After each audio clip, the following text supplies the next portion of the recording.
ردد هذه الآية المباركة في يوم الجمعة 100 مرة، وبإذن الله عز وجل لن تأتي الجمعة التي بعدها إلا وقد فرج الله كربك وأزال همك ورزقك من حيث لا تحتسب وقضى عنك دينك. وقبل أن نتعرف على هذه الآية المباركة، رجاء دعم هذا الفيديو بالإعجاب وترك تعليق بالصلاة والسلام على النبي صلى الله عليه وسلم، فمن صلى عليه صلاة صلى الله عليه بها 10.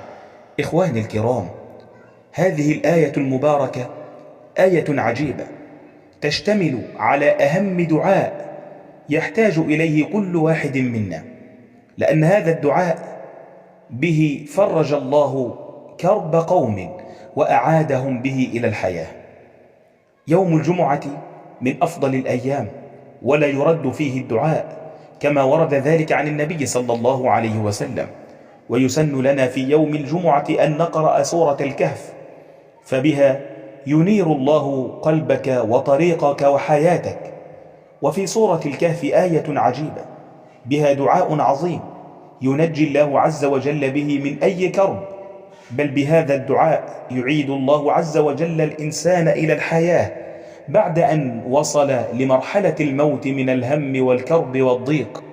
فعندما تقرأ سورة الكهف من أولها آية بعد آية حتى تصل إلى قول الله عز وجل: أم حسبت أن أصحاب الكهف والرقيم كانوا من آياتنا عجبا. هؤلاء فتية قد فروا بدينهم من ملك ظالم غاشم، وكانوا في هم وضيق شديد، وعند ذلك لجأوا إلى الله عز وجل بهذا الدعاء العظيم الذي هو موجود في هذه الآية: إذ أوى الفتية إلى الكهف فقالوا ربنا آتنا من لدنك رحمة وهيئ لنا من أمرنا رشدا. ردد هذه الآية وهذا الدعاء: ربنا آتنا من لدنك رحمة وهيئ لنا من أمرنا رشدا. رددها 100 مرة، وإن وجدت لها حلاوة فزد في تكرارها، فهذه علامة على استجابة الله عز وجل لك.